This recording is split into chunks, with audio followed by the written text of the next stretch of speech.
يشبه في اللفظ والمعنى أو في المعنى فقط فهو الشاهد. That if you get a text which is narrated from another Sahabi and it resembles that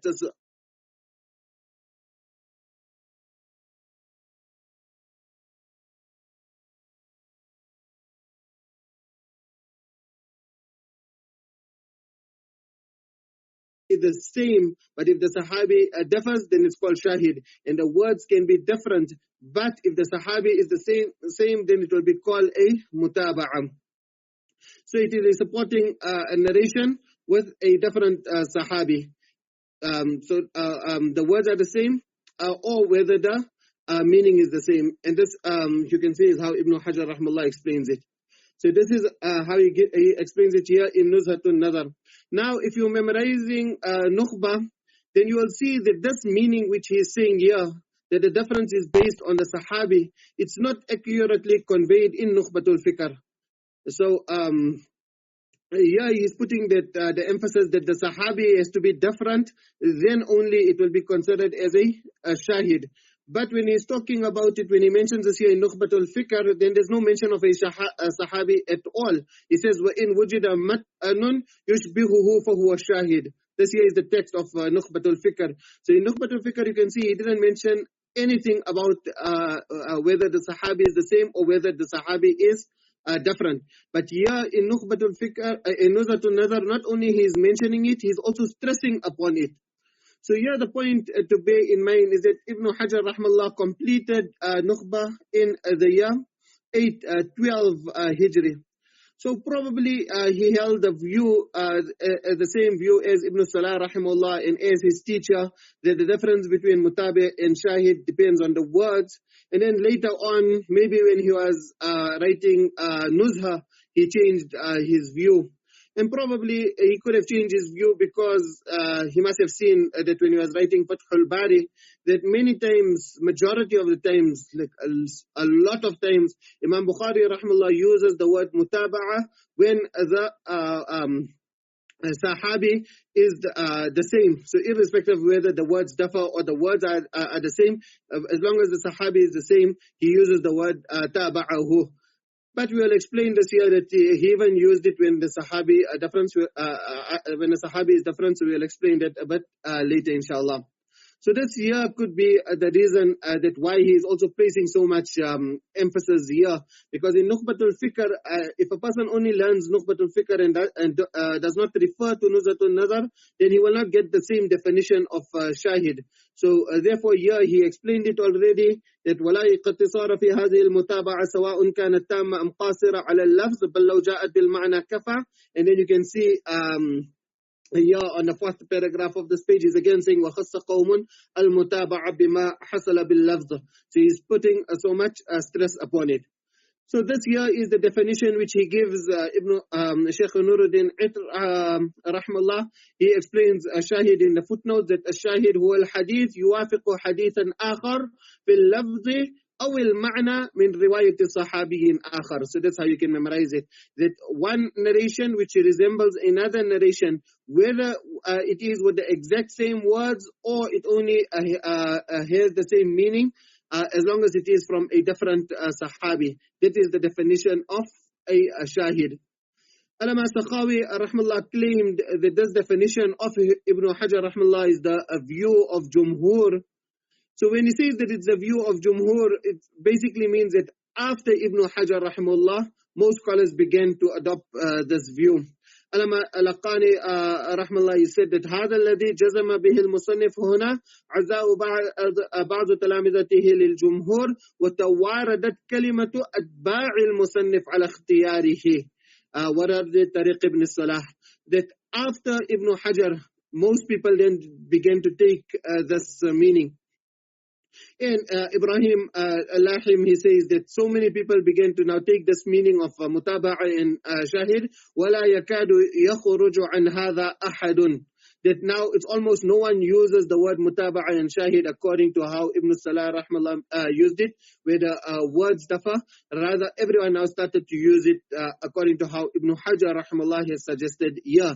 But like we said, that all of this here is after Ibn Hajar. Before Ibn Hajar rahmallah, we'll explain just now. You see in the Ibara there that وَقَدْ تُطْلَقُ الْمُتَابَعَةُ عَلَى الشَّاهِدِ وَبِالْعَكْسِ وَالْأَمْرُ فِيهِ سَلْ. So scholars would use both terms loosely. They would not use it in a specified meaning. Now, to offer an example, Ibn Hajar rahmallah refers back to the example which he gave for mutaba'a. You remember, if you heard the last lesson, then in this example here, Imam Shafi'i rahmallah, when he narrated the hadith, he said, فَأَكْمِلُوا الْعِدَّةَ 13. But all the other students, they use the words فَقَدِّرُوا or فَقَدُرُوا لَهُ. That's how the words which they use. So here is referring back to the same example and showing that the words فَأَكْمِلُوا is also transmitted via another sahabi. So since these words are transmitted via another sahabi, the sahabi differs, but the wording are the same, therefore it is called a shahid. So he says that وَمِثَالُهُ فِي الْحَدِيثِ الَّذِي قَدَّمْنَاهُ مَا رَوَاهُ النَّسَائِيُّ مِنْ رِوَايَةِ مُحَمَّدِ بْنِ حُنَيْنٍ عن ابن عباس عن النبي صلى الله عليه وسلم فذكر مثل حديث عبد الله بن دينار عن ابن عمر سواء فهذا باللفظ. So in that example, it was a mutaba'a. The reason why because the sahabi was the same. Here the sahabi differs, that it's being narrated from Ibn Abbas radiallahu an, and that narration was from Abdullah bin Umar radiallahu an. So based on that, even though the names, the words are the same, فَهَذَا بِاللَّفْظِ. So this example here, the specific example, Ibn Salah rahmallah will also consider it as a shahid. But why would Ibn Salah consider it as a shahid? He'll say it's a shahid because the words are the same.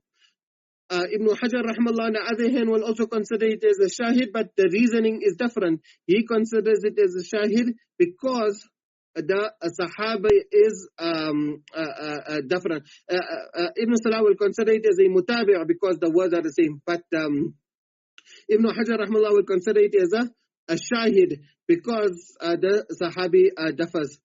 Now here when he says فَهَذَا بِاللَّفْظِ, that the words have to be the same, so it's only those words, those exact words which you are looking for support for, those words must be the same. The remaining text of the narration, if it has different wording, it will be fine. And we learn this point from this very example, that if you have to look how this narration comes in Sunan Nasa'i, it comes as follows. That Ibn Abbas radiallahu anhu says that عجبت ممن يتقدم الشهر وقد قال رسول الله صلى الله عليه وسلم إذا رأيتم الهلال فصوموا وإذا رأيتموه فأفطروا فإن غم عليكم فأكملوا العدة 13. So now you compare these wordings from Sunan Nasa'i with those wordings from Kitabul In Kitabul which Ibn Hajar rahmallah is comparing it with, in Kitabul it came with these wordings that الشهر 29 لا تصوموا حتى تروا الهلال ولا تفطروا حتى تروه فإن غم عليكم فأكملوا العدة 13. So Ibn Hajar rahmallah only needed support for this last line here, فأكملوا العدة فإن غم عليكم فأكملوا العدة 13. So the first portion in the narration of Kitabul it starts with the words that Ash-Shahru 29. These words do not even come in the narration of Sunan Nasa'i. Likewise, in Kitabul it comes with a prohibition. It comes La tasumu hatta taraw al-hilal. In Sunan Nasa'i it comes with a positive command that إِذَا رَأَيْتُمُ الْهِلَالَ فَصُومُوا. It's not negative, it's in a positive. So the wording differs in the remaining portion of the narration. But we are looking for support for this last portion because it was in this last portion that some students have said, فَإِنْ غُمَّ عَلَيْكُمْ فَقَدُرُوا لَهُ. So we are looking for support for this last portion. Therefore, in this last portion here, the words are the same, and therefore it will be fine. And that is why Ibn Hajar rahmallah says, فَهَذَا بِاللَّفْظِ. Now, another point here is that Ibn Hajar rahmallah references this narration from Ibn Abbas to Sunan Nasa'i, as you can see, and he's quoting it from Muhammad bin Hunayn. You can see here that مَا رَوَاهُ النَّسَائِي مِنْ رِوَايَةِ مُحَمَّدِ بْنِ حُنَيْنٍ عَنِ ابْنِ عَبَّاسٍ. So this is how it is also quoted in all our prints of Sunan Nasa'i. If you go open any of the prints of Sunan Nasa'i, or even the prints which are printed together with the commentaries, you will find it's Muhammad bin Hunayn from Ibn Abbas. But in other prints of, or in other copies of Sunan Nasa'i, the narration is actually quoted from Muhammad bin Jubair from Ibn Abbas. So Al-Imam Mizzi, rahmallah, he mentions this point in Tuhfatul Ashraf, that first he narrated it in Tuhfatul Ashraf only from Muhammad bin Jubair and Ibn Abbas. And he said, وَسَيَأْتِي, and thereafter, 41 pages later, he quotes it again from Muhammad bin Jubair. And he says that some have narrated it. وكان في كتاب أبي القاسم محمد بن حنين عن ابن عباس وهو وهم. He's saying that to narrate it from Muhammad bin Hunayn from Ibn Abbas is wahm. Likewise, in another book of his, Al-Imam Mizzi, rahmallah, in his Tahdhib al-Kamal, there again he outlined that it's inaccurate, it's not correct to say that this here is from Muhammad bin Hunayn. Rather, it has to be from Muhammad bin Jubair. So he says, وَمِنَ الْأَوْهَامِ وَهْمُ مُحَمَّدْ بن حُنَيْنٍ عَنْ عَبْدِ اللَّهِ ibn Abbas. And then he mentions this narration. He says that this is how Imam Nasa'i rahmallah has narrated it, and he says that اعتمادا على ما وقع فيه بعض النسخ المتأخرة, that scholars have even quoted it from Sunan Nasa'i based on few later scripts. Now bear in mind that he lived in the 8th century, so already he's talking about the scripts, the manuscripts of that time. He says وهو خطأ والصواب محمد بن جبير وهو ابن مطعم هكذا وقع في الأصول القديمة من كتاب النسائي وكذلك هو في مسند الإمام أحمد وغيره والله أعلم. So this is what Al-Imam Mizzi rahmallah mentioned. But obviously Ibn Hajar rahmallah is a hafiz of Ḥadīth, so he wouldn't make such a mistake. So if we have to look in Sunan ad-Darmi, then we'll find even there it is narrated from Muhammad bin Hunayn. Like we said, all our prints of Sunan Nasa'i, it also comes from Muhammad bin Hunayn. Likewise, Imam Bayhaqi, rahmallah, he has also narrated it from Muhammad bin Hunayn, that he brings his sanad which goes via Ruh bin Ubadah, and he says that حدثنا زكريا بن إسحاق قال حدثنا عمرو بن دينار أن محمد بن حنين أخبره أنه سمع ابن عباس. Imam Tahawi, rahmallah, he first mentioned it with a doubt. So the sanad between Imam Tahawi is a strong sanad. Obviously, there can't be any error in the sanad. So he says that كما قد حدثنا المزني. So obviously Imam Tahawi narrating from Imam Muzani. قال حدثنا الشافعي قال أخبرنا سفيان عن عمرو بن دينار. Then he says سمع محمد بن جبير أو ابن حنين. And thereafter Imam Tahawi is saying. So obviously Imam Tahawi, he said it that time already, that was Sahihu Ibn Hunayn. That Imam Tahawi is saying that the correct is to say Ibn Hunayn. Therefore, the way Ibn Hajar rahmallah is mentioned it here from Ibn Hunayn, this here will be correct. And then in the next narration, Imam Tahawi brought a different asanid which also goes via Muhammad bin Hunayn. So this here was an example where the words are the same, but the Sahabi differs, and therefore according to Ibn Hajar rahmallah, because the Sahabi is differing, therefore it is called a Shāhid. Now Ibn Hajar rahmallah offers an example where the wording differs, but the meaning is the same. So it will still be a Shāhid. And in this case, why it's going to be Shāhid? Because the Sahabi also differs. So he says, وَأَمَّا بِالْمَعْنَى فَهُوَ مَا رَوَاهُ الْبُخَارِي مِنْ رِوَايَةِ مُحَمَّدْ بْن زِيَادٍ عَنْ أَبِي هُرَيْرَةَ. So you can see here, narrating from Abu Hurairah, so the Sahabi differs. But he says, بِلَفْظِ فَإِنْ غُمِّيَ عَلَيْكُمْ فَأَكْمِلُوا عِدَّةَ شَعْبَانَ 30. Now here Ibn Hajar rahmallah is quoting it from Sahih al-Bukhari with the words فَإِنْ غُمِّيَ عَلَيْكُمْ. If you have to go to Sahih al-Bukhari and try to look for it, even if you got Maktabat al-Shamila, go put فَإِنْ غُمِّيَ عَلَيْكُمْ, you will see that it doesn't come in Sahih al-Bukhari with the words فَإِنْ غُمِّيَ عَلَيْكُمْ. Rather in Sahih al-Bukhari it comes with the words فَإِنْ غَبِيَ عَلَيْكُمْ. So Imam Bukhari rahmallah is narrated it. He said that حدثنا آدم قال حدثنا شعبة قال حدثنا محمد بن زياد قال سمعت أبا هريرة رضي الله عنه يقول قال النبي صلى الله عليه وسلم Or he said that قال أبو القاسم صلى الله عليه وسلم صوموا لرؤيته وأفطروا لرؤيته فإن غبي عليكم. So غبية comes from غباوة. You know, غباوة is when a person has deficient intellect. So here the clouds are concealing the moon, and that makes the vision, because it diminishes the vision, a person cannot see the moon. So Ghabiya, the commentators of Sahih al-Bukhari then explain that it comes in the same meaning as Ghumma and Ughmiya. So the meaning is the same. So this here are two examples which Ibn Hajar rahmallah is given for Shāhid. But there are many other shawahid for this narration. In Fath al-Bari he said, وَلَهُ شَوَاهِد مِنْ حَدِيثِ حُذَيْفَ عند ابن خزيمة وأبي هريرة وابن عباس عند أبي داود والنسائي وغيرهما عن أبي بكر وطلق بن علي عند البيهقي وأخرجه من طرق أخرى عنهم وعن غيرهم. So the same narration comes, or the same words, فَأَكْمِلُوا الْعِدَّةَ 30. It comes via various different Sahaba.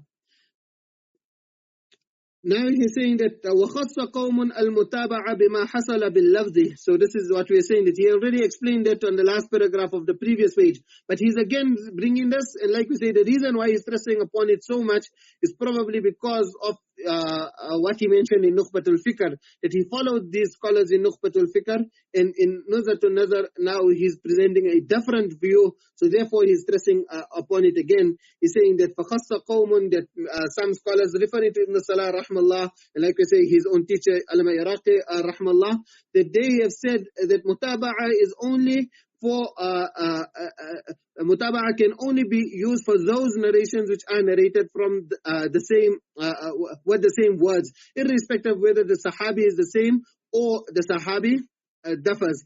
And shahid can only be used for those narrations where the meaning is the same but the words differ. So here you will have three scenarios. You will have the first scenario is where the words are the same and the sahabi is the same.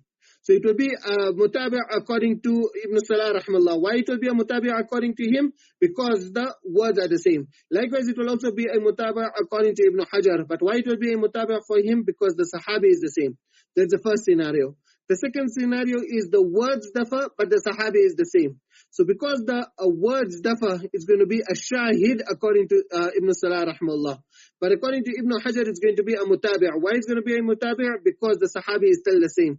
And then the third scenario is that the words differ and the sahabi differs. So this here will be a shahid according to Ibn Salah and Ibn Hajar. Why it will be a shahid according to Ibn Salah? Because the words are differing. Why it will be a shahid according to Ibn Hajar? Because the sahabi is differing. Then he says, وَقَدْ تُطْلَقُ الْمُتَابَعَ لِلشَّاهِدِ وَبِالْعَكْسِ وَالْأَمْرُ فِيهِ سَهْلٌ.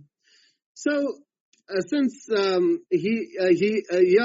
on this statement of his, an objection comes about that he's using the word shahid. He didn't say use the word shahada. Therefore, he should have used the word mutabi'. He should not use the word mutaba'a. It's either وَقَدْ يُطْلَقُ الْمُتَابَعَ عَلَى الشَّاهِدِ وَبِالْعَكْسِ, or he could say وَقَدْ تُطْلَقُ الْمُتَابَعَ عَلَى الشَّهَادَةِ. So he claims here that now both words are used interchangeably. And since earlier scholars did actually use both words in the same meaning, when he is specifying that mutabi' has to be for those narrations which have similar words but narrated from the same sahabi, and shahid for those narrations which are narrated from a different sahabi, then this year we learn from the statement of his that it's merely a recommendation for scholars who came thereafter. Because obviously Ibn Hajar rahmallah can't come in the 9th century and give us few terms and then we use these terms and say that the earlier scholars used the terms incorrectly. The duty of Ibn Hajar rahmallah is to show us how earlier scholars used the terms. So Mullah al-Qari rahmallah says that وَقَدْ يُطْلَقُ الشَّاهِدَ عَلَى الْمُتَابِعِ فَلَا فَرْقَ بَيْنَهُمَا إِلَّا بِغَلَبَةِ اسْتِعْمَالِ الشَّاهِدِ فِي أَحَدِ مَعَانِيهِ عِنْدَ قَوْمٍ وَكَثْرَةِ اسْتِعْمَالِ الْمُتَابِعِ عِنْدَ آخَرِينَ فَالْخِلَافُ لَفْظِيٌّ لَا حَقِيقِيٌّ. That in reality, mutaba'a and shahid both are used in the same, because you're going back to the objective. What is the objective of looking for a mutaba'a? And what is the objective of looking for a shahid is to give quwwah. Ibn Hajar rahmallah says that وَيُسْتَفَادُ مِنْهَا التَّقْوِيَةِ. So since you are getting this taqwiyah, it doesn't make a difference which term you are using. Now here when he is admitting that scholars of the past use both words interchangeably, then there's no need for him to object on those who confined mutaba'ah with the exact same words. That mutaba'ah there's no need for him to object on Ibn Salah rahmallah. To put it in a frank way, he is committing the same crime which Ibn Salah rahmallah committed. Ibn Salah rahmallah specified it, and Ibn Hajar is specifying it. Scholars before them did not specify it. So Ibn Hajar rahmallah is specifying it according to what he feels. He cannot now object on Ibn Salah rahmallah, knowing that scholars before Ibn Salah rahmallah used the word mutaba'ah when the words were the same, and or used the word mutaba'ah when the words were the same, and even if the sahabi was different. So on this sentence of his, there is no need for him to object on earlier scholars. Now, although here he's saying that it was like this here, that scholars would use both interchangeably, his student Allama Baqa'i rahmallah, he explained that it's only the second type of mutaba'ah. You remember we done the two types of mutaba'ah? So it's only the second type of mutaba'ah, mutaba'atul qasirah, which can be used in the meaning of shahid. So he mentions this in Nukatul Wafiyah. He said, وقد يسمى الحديث الذي شورك فيه الشيخ شاهدا وهي المتابعة قاصرة، وأما المتابعة التامة وهي متابعة الراوي نفسه عن شيخه فلا يسمى شاهدا لأنها هي المتابعة الحقيقية. So this is one way that a difference has been shown, that it's only mutaba'atul qasira which can come in the meaning of shahid and not mutaba'atul tamma. Then in his commentary of Sahih Muslim, Imam Nawawi rahmallah said, وَتُسَمَّى الْمُتَابَعَةَ شَاهِدًا وَلَا يُسَمَّى الشَّاهِد مُتَابَعَةً. That it could be used only, that mutaba'ah can be used in the meaning of shahid. So basically there's a link of umum wa khususiyah, because a shahid cannot be used in the meaning of mutaba'ah. But Ibn Hajar rahmallah says, وَالْأَمْرُ فِيهِ سَهْلٌ, that since the objective is to corroborate and give strength to seemingly singular narrations, that narrations which outwardly seemed to be gharib narration, it does not matter which term is used. لأن كل من الراوي المتابع والحديث الشاهد مقوٍ لغيره الذي يقابله، وكما أن شاهد الحديث يقوي الحديث فمتابع راوي الحديث يقوي الحديث ولكن بواسطة. This is what Ibn al-Hamli mentioned in Al-Far'ul Athith. In Manhaj al-Naqd fi Ulum al-Hadith, Sheikh Nuruddin Itr mentioned there, commenting on this point here of what Ibn Hajar said. So he says that قال الحافظ ابن حجر وقد تطلق المتابعة على الشاهد وبالعكس والأمر فيه سهل.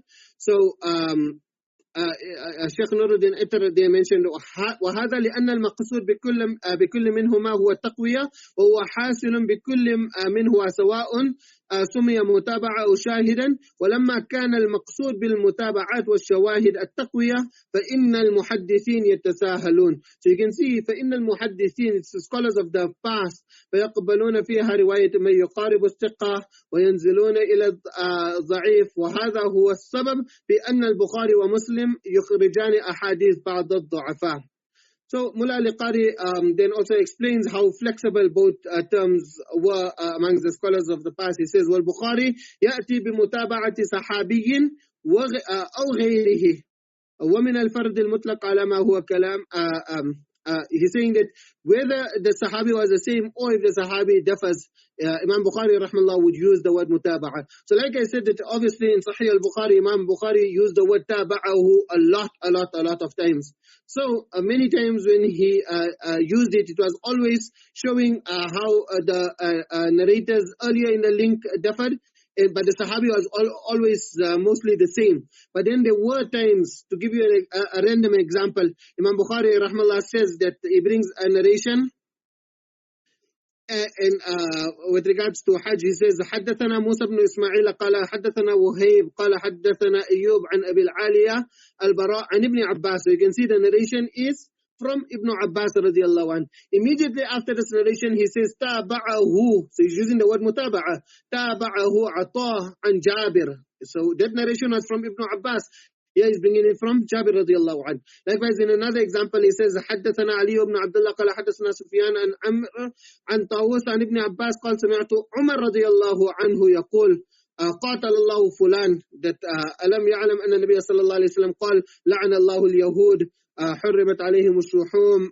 So this narration here, so it's narrated from Umar radiallahu anhu. After narrating it, Imam Bukhari rahimahullah said, تابعه جابر وأبو هريرة عن النبي صلى الله عليه وسلم. So you can see the Sahabis differ, yet Imam Bukhari rahimahullah is using the words of mutaba'ah.